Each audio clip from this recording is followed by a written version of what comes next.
welcome to this week's episode of The Pursuit. We are so glad that you've joined us today, and we have an icebreaker to start us off. Yeah. Really, really great question. So, if you could go anywhere in the world, okay, travel anywhere you want, where would you go and why? Okay, so I would choose to go to Greece, and the reasoning is really weird because in elementary school, I remember it was probably like 5th grade or something. We had to do a project, and we had to plan out this trip, and we had to get prices and put together an itinerary and stuff and all this stuff. And so I remember doing a trip to Greece, and so I put all this stuff together. I mean, I don't remember what all I had, but I'm sure it was great. But so anyway, I thought, oh, it'd be cool to go to Greece, and that's literally I mean, of course, there's a lot of age-ed cool stuff there too, but mainly just because I did a project on it once. Well, way to go, teacher. Like, that's a great project. Bring it on. First, I thought it was like, let's get really close to mine. We did not compare notes before. Yeah. So my place, I would love to go to Rome. Oh, so it's kind of, we just travel together. You know, yeah, it's close. Absolutely. We don't teach geography. So anyway, so I've always found all the history in Rome there. Really fascinating. And then when I was teaching, so from the other side of that, I taught a unit about ancient Rome, and it was great. Like, we had our own marketplace, and I was like, I would just really love to see these things in person, the Colosseum, aqueducts, all those things. So that's where I go. We'll take some time right now and discuss this as a group.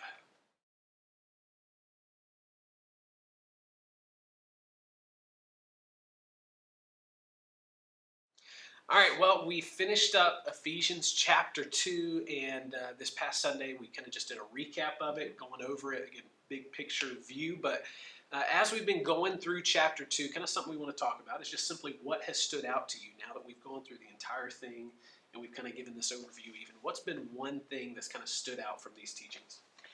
Wow, there is so much, especially from chapter 2. It's so rich in there, but I really love starting in verse 11 through the chapter where it's that whole idea of the one in Christ. Yeah.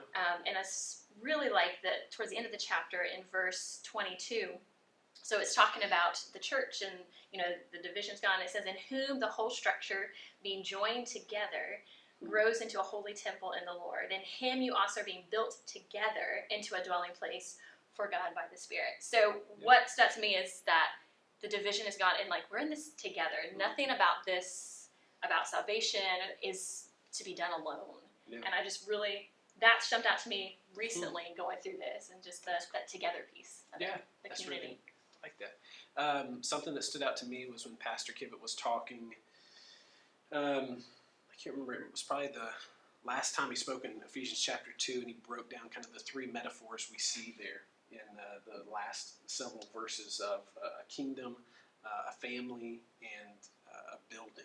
And so the idea of, again, that unity as one, and so we're one kingdom, one family, one building, but then also what kind of, at least for me, kind of worked into that was kind of this idea of, with the kingdom, we have an identity then, larger than ourselves. And so it answers that question which we ask and which our psyche asks is, who am I? But then also with the family, it offers value then. A family that's close-knit, that's intimate, that's, you know, it provides that love and support. And so there's that, I'm valued, and it answers that question, am I valuable? And then finally the building, what's our purpose? That's the question it answers. And so it talks about how we're all together in that purpose. So I feel like in those 3 metaphors, it answers the 3 main questions that all humans' psyches ask. And so as I'm listening to that, I'm putting that together, I'm thinking, oh man, this is brilliant. Like, not only is it spiritual, but it's psychological, and there's so much more. And so it was neat to see that kind of broken down. Well, listen, take some time, talk about this as a group.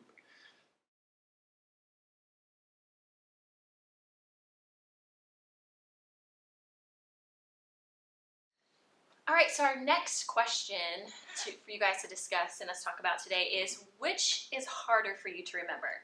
Who you were or who you are? Oh, yeah. For me, I think a lot of times I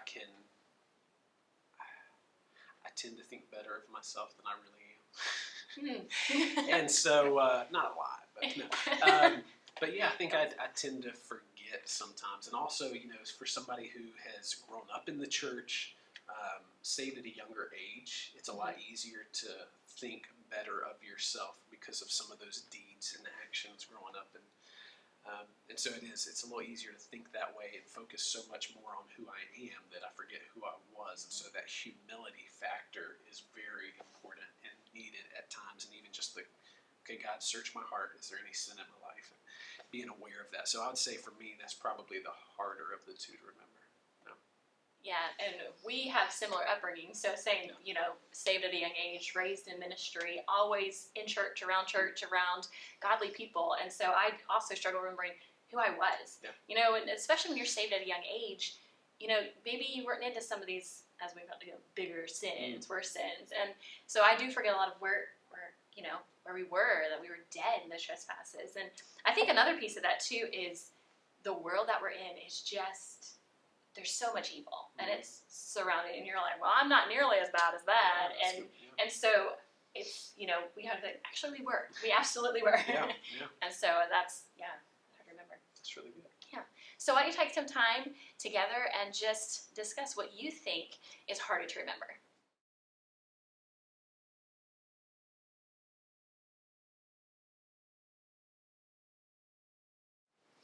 All right, so one of the things we talked about with Ephesians chapter 2, it talks about that unity, kind of like what you alluded to earlier. At the end of the chapter, talking about because of who you were and who you are now, because of what Christ has done, there should be this unity between you. But what we see is there's these dividing walls. The dividing wall that Christ tore down, but then also we talked about, there's some dividing walls that we kind of build up, and this distinction that we thrive on and kind of comes naturally to us. And so why do you think that division comes so naturally to us? And some of this can be more distinctive, I guess, but too as humans in general. But yeah. So obviously theologically, we have our sin nature, and so it can be, because of that we're sinners and we're naturally going to have that division. But I also think, like in our culture right now, and where everybody has their opinions and stuff, we kind of think of you can't have unity, or I can't get along with you if we have different opinions. And that's so not. We see the New Testament church, people from all walks of life, all backgrounds, people who are completely different from each other, coming together, sharing things together, and I'm sure they had different opinions, but they can still have unity. And there's, I think, at least for me, like just that selfish, I want what I want, this is my opinion, I'm right, and so whether you have a different opinion than me, then we can't have that unity, instead of, putting yourself, we have to agree to get along. Yeah, that's good. Yeah, as I think of this, I think it goes back to even as we were talking about, you were more so just living in our fleshly desires, but also living under the power of Satan. That's something that I think Satan thrives on, is that division. And so as much as people can be divided, and even in our sin nature, we want to be divided because we want to think we're better than. We want to think that someone else is lesser than. And so in our flesh, it's one of those things we keep fighting, where you were this, now you are this, but we can very easily start to drift more back to that, or revert back in some ways to where we allow ourselves to be ruled more by our fleshly desires than our heavenly desires and the desires of God. And so I think it kind of, that's one of the things I think of as tying in from you were to you are.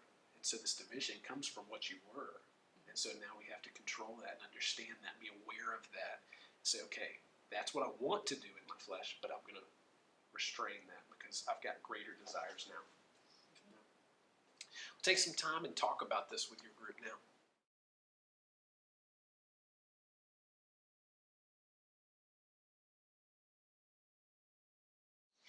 Well, thank you guys so much for joining us for this episode of The Pursuit. If you would like to see previous episodes, you can access them on our YouTube channel, and be sure to go onto our website for not only this past week's sermons, but the ones before that. Yeah, go ahead and subscribe to our channel too, so you get updates about other videos, everything else we post, and let us know if we can be any help to you or any resource with anything with your group or understanding of this. We'd love to be able to help you. Thanks again, and we hope to see you next week.